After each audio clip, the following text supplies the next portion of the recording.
Will Trevor Bauer ever play in the big leagues again? And should the Mets be the team that signs him? We'll be breaking down one of the most polarizing players in baseball on today's show. You are Locked On Mets, your daily New York Mets podcast. Part of the Locked On Podcast Network, your team every day.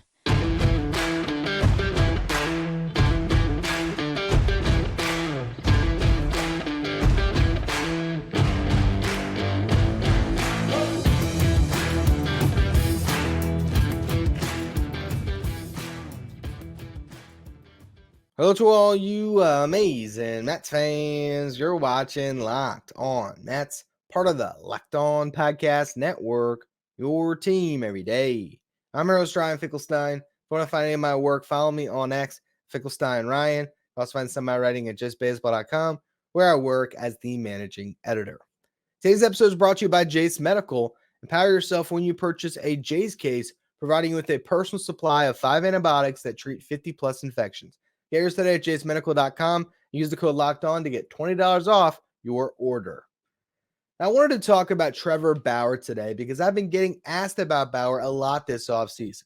We have our texting service for the Locked On Mets insiders through Subtext, where you listeners can send me questions anytime. If you want to join, you can find the link in the episode description. But I've been getting questions every couple of days from Mets fans asking me, why aren't the Mets in on Trevor Bauer? Should they sign Trevor Bauer? I've seen polls go up on social media asking if X teams fans would want to sign Bauer. And a lot of those polls come back, with yes, they would want Trevor Bauer. I saw one today. I can't remember who tweeted it out, but it was basically a poll about Yankees fans. Yankees fans, who would you rather see them sign?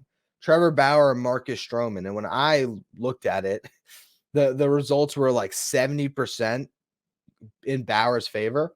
So public opinion is very critical in a situation like this. Okay, this is a guy that was at the peak of his powers in 2021, a Cy Young, signed with the Dodgers. He spurned the Mets in free agency, was great on the mound that year, but then the sexual assault charges came up.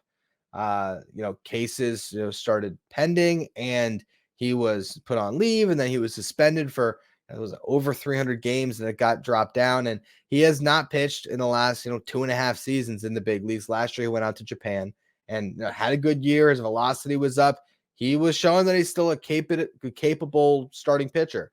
But there is so much that comes with Trevor Bauer. There's the fact that he was contentious with the media in the past. There's the fact that he, was contentious with Major League Baseball in general and Rob Manfred. And then there's these allegations. Now, I understand anyone that just has a complete no tolerance policy on these types of guys. Why is Marcell Ozuna still playing for the Braves? Why is Aroldis Chapman getting signed time and again after the things in his past? And there's other guys, too, that have gone through domestic violence situations, and they're still, brought back on the field. Jose Reyes with the Mets was an example of that. And I totally sympathize with and understand the fans that just think that these guys should never play baseball again. I also understand that, some guys, I don't know if even deserve feels like the right word, but if a punishment is handed down and you serve that punishment and you aren't banned from life, I do, understand the perspective of others who believe that those players should be given an opportunity to still work and to have that second chance. But it's very complicated. And with Trevor Bauer in particular, I personally do not believe that he's going to sign with anybody. And anytime I've been asked this question on Subtext, I've let the listeners know that's my take on it. And it's probably a cop-out answer because people ask me, should the Mets sign him? And I say, I don't think anyone's going to sign him. And I guess I don't, come all the way out and voice my own opinion on saying the Mets shouldn't sign him or the Mets, should sign him, but they can't. I just say, I don't think anyone's going to sign him. Ultimately, and we'll talk about the baseball side of it in the next segment, yes, Trevor Bauer would make the New York Mets better on the field. The PR hit that you take is pretty drastic. And there's still these pending allegations and cases that are out there. If those have been wiped away, then I think the conversation is different, because the one case that has been settled, Trevor Bauer, it was settled. He didn't win, I don't think. I guess saying he won the case, it probably isn't the correct language, but he didn't have to pay the accuser anything. And the information that's been made to light certainly painted that accuser and as someone that was, trying to extort money out of Bauer.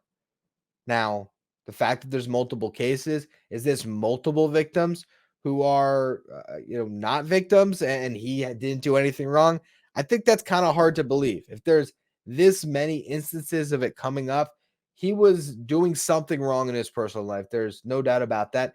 And I don't even want to say to his credit, but he has admitted his own mistakes. But in this current PR tour that he's on, trying to, I guess, fix his public image, what he's saying, it doesn't come out completely contrite and like he's apologizing, but he's owning his mistakes in some ways. He's basically saying that he did not take the same level of scrutiny that he does into his training and his baseball into his personal life. He was reckless, and that hurt people around him. But he is not even saying that he hurt these women. He's talking about he hurt his teammates, he hurt his family, because he put himself in a bad situation where his dream that he worked his entire life for. And if there's one thing we know about Trevor Bauer, this guy loves baseball. And this guy works harder at baseball than most. He's not the most naturally gifted, athlete out there. He's a guy that has, committed himself to a craft and was able to get to the absolute peak of a profession. And to lose that is drastic. I mean, like you can say that again, you have no tolerance on it, but I think we can also acknowledge that this guy has, suffered consequences from his actions. The money he's lost, for one, but the career that he built. I mean, this guy wants to compete at the highest level, and he might not ever be able to do that again. And he served a suspension and has served every single game of it. So I'm at a point where I think if he continues to train at this level, right, where he's still able to pitch, and he, gets these other cases resolved. I think the fact that there's still pending cases out there, that's the large reason why I believe he's not going to sign, because I don't think any team is going to want to bring this guy in if there's still something that can happen where, even if it's a settlement where he pays someone, multiple millions of dollars to make something go away, you don't want those headlines when he's on your team and you took a chance on the guy. So I think that has to resolve itself. If he does come back, I feel like it'd be 2025 where maybe he gets his past completely behind him. But here's what I'll say. He went on WFAN with Tierney and Licata. I don't listen to their show very often, but the fact that he sat down with them for an hour, I was curious what he would say. And I'll talk about it at length a little more in the next segment. But the one thing that I came away with from watching that interview is I do believe if he ended up back in a major league clubhouse, I don't think he would be a thorn in that organization's side anymore. I think he would carry himself a lot more with more professionalism. I think he would just be happy to be back in the big leagues and he'd be on his best behavior. And I don't think he'd get himself in more trouble. But his past alone could keep him from ever resuming a big league career. So I want to talk about some of his comments that he made in that interview and whether it would ever be a risk the Mets would be willing to take. So we'll get into that stuff in just a minute. First, though, today's episode is brought to you by Jase Medical. I know we come to sports to escape from the crazy realities of life, but can we talk for just a minute about being prepared for tough situations? Whether you're on extended travel, if you're bracing for a major weather event, or if you're limited by yet another supply shortage, you are covered if you use Jase Medical. Thanks to our partners There's a life-saving antibiotics and a long list of daily medications that can be ordered in a 1-year supply, even ED generics like Cialis or Viagra. Jase Medical also has the Jase case. The Jase case provides you with 5 different antibiotics to treat a long list of bacterial illnesses, including UTIs, respiratory infections, sinusitis, skin infections, amongst others. This stuff could happen to any of us. You want to be prepared. So visit jasemedical.com and complete your physician encounter. It'll be reviewed by a board-certified physician, and your medication will be dispersed by a licensed pharmacy at a fraction of the regular cost. It's never been more important to be prepared than today. Go to jasemedical.com and use our offer code LOCKEDON to get $20 off your order. Now, like I said before, I watched Trevor Bauer's hour interview with Sal Licata and Brandon Tierney, and they were tough on him in the early part of the interview. Then they sort of softened a bit, and they were both just raving about the possibility of him joining either of their respective teams, if it was the Mets or the Yankees, and how much he could add to an organization with his baseball knowledge and acumen, how he trains pitchers now, and how he could bring that to a team, and how he would just be a guy that could be a frontline starter still. But what I came away with, not all of that glowing stuff about how awesome he would be. What struck me was when he was talking about his experience, right? It was talking about what he's lost and how he was not careful in his personal life and how he has grown from that. And I don't think that we'll ever know if this guy has changed behind closed doors. It's impossible to know that. What I do believe is that Trevor Bauer has lost the thing that's most important to him. He was, competing at the absolute height of the sport that he dreamed of playing since he was a kid. He had worked his entire life to get to a certain level. And it all got taken away from him due to his own actions. I think he'll acknowledge that. He might, again, behind closed doors, think that it's unfair that he's still not back in the game, that teams won't give him a chance. But when he discussed his relationship with the media, he talked about how he was bullied a lot as a kid. Not to make this a sob story for Trevor Bauer. He made his mistakes. But it does explain a little bit the psychology about why he was such a jerk, about how he felt like he had to stand up for himself. And in doing so, he was hurting people and he became the bully. And I think that happens a lot of times. You don't want to get bullied, so you become the bully. If I'm being completely honest with myself, there was times in school that probably happened to me, where I was a heavy kid and I didn't want to get, picked on for being fat. So I picked on the little kid instead. I own it. I made my mistakes. I grew as a person. I don't know how much Trevor Bauer has grown as a person, but you hear him talking and he's saying at least enough of the right things. And he wants to be in the big leagues bad enough that I do believe that if the Mets were to sign him tomorrow, aside from the pending cases that could still come up, I don't think that mid-season, Trevor Bauer would get arrested for something. Trevor Bauer would be reckless in his personal life in the same way. I actually think in that sense, he's learned his lesson of, I don't want to have these problems anymore. And I just want to focus on baseball. And in that sense alone, I believe him. Do I believe what happened in the past was not his fault? I can't say that at all. I don't have enough information.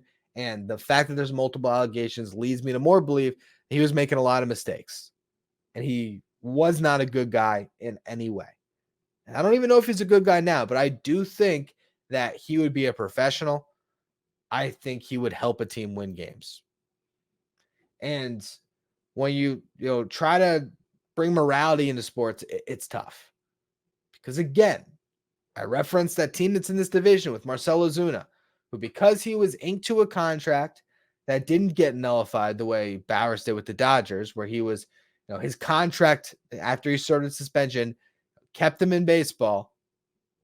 And they had that excuse of, we're not going to just make him dead money on our books and just release him, even though they could have. Well, then he performs, and guess what? Who's going to be the Braves DH again this year? Marcell Ozuna. this is something that we see all throughout sports. And guys often get second chances. Trevor Bauer as a pitcher. We're just talking about performance alone. He'd be the second best pitcher on this team. And I don't think it would be rather close. He'd probably be the best bet to give you 200 innings. And he might even be the ace of this team, quite honestly. If we're just talking about baseball alone, Trevor Bauer would be a perfect fit to come on this team. It's going to be cheap because no one wants him. He would sign to a one-year deal, little risk.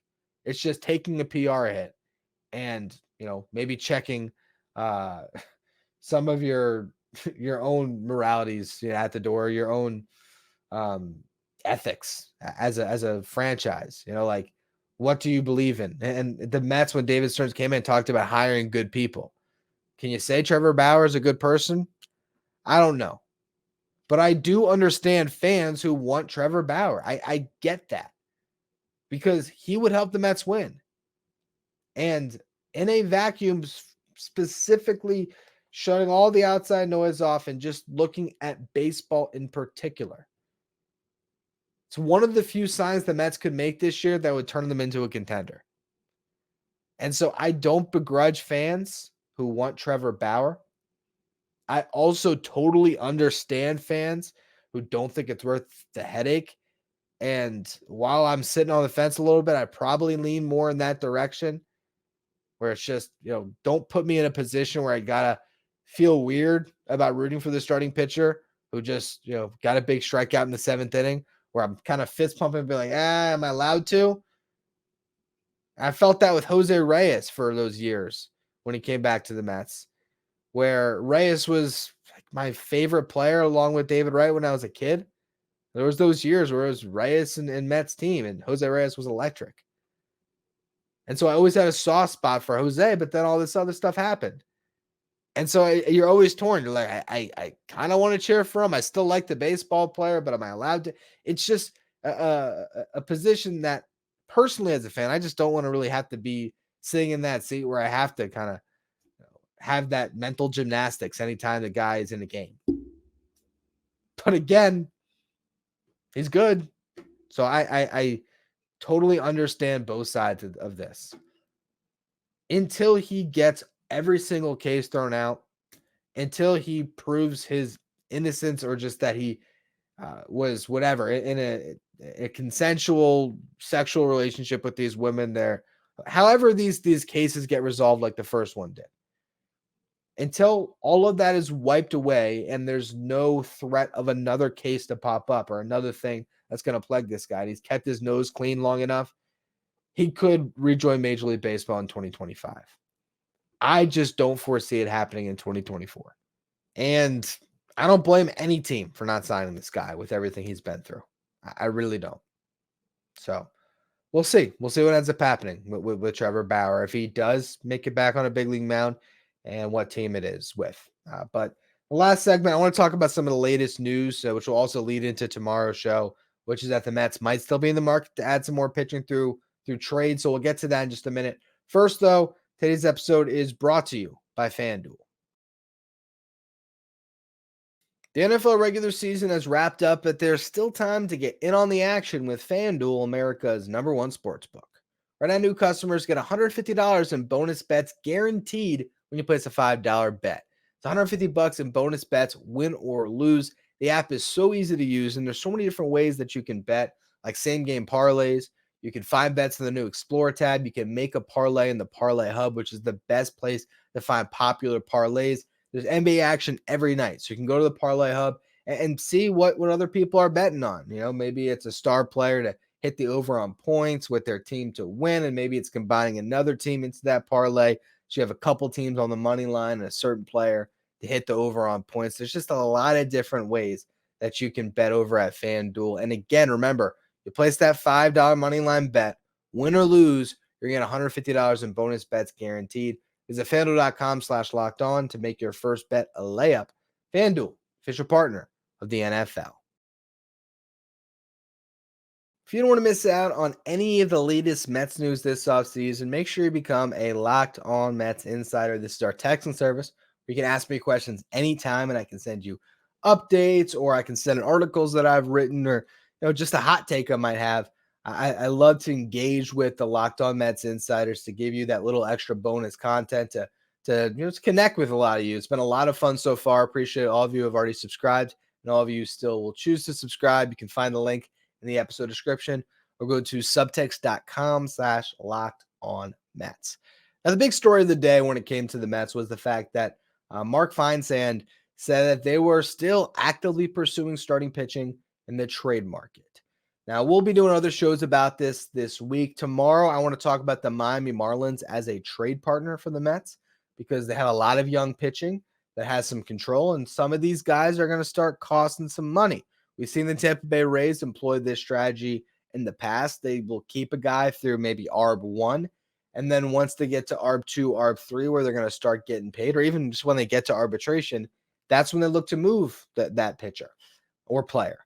And the only reason why I mentioned the Rays is because Peter Bendix, the Marlins' new president of baseball operations, comes from the Rays, and he's going to try to make the Marlins, Tampa, a little bit further southeast. And that could lead to Jesus Luzardo being traded. There's been a ton of smoke there this offseason. Obviously, that'd be the best possible pitcher the Mets could add via trade.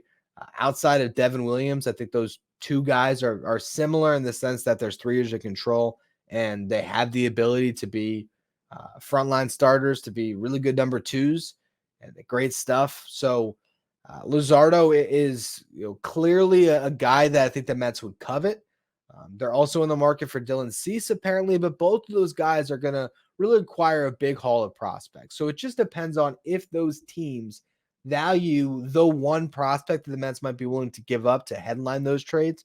So if it's Luis Angel Acuna or Drew Gilbert, which I would hate, that's the guy to me that's completely untouchable. Jet Williams is also untouchable in my eyes, but maybe the Mets feel differently. If they're going to dangle any of those prospects, or Ryan Clifford, who they also got in the Verlander trade from the Astros, Colin Houck they just drafted. If one of those prospects is the best on the table for some of these teams, that could give the Mets the edge where they could get a really coveted starting pitcher that had control. More likely with the Mets actively pursuing starting pitching, I think it's a Hauser type pitcher. It's Nick Pivetta, who we've talked about before on the show, from the Red Sox, a guy that last year thrived as a sort of mixed role out of the bullpen, out of the rotation. He has that starter experience to give you innings. He has really good stuff that you can dream on. A guy like Nick Pivetta would slot right into this mix, right? Where maybe that pushes Hauser to the bullpen, or who knows as the season progresses.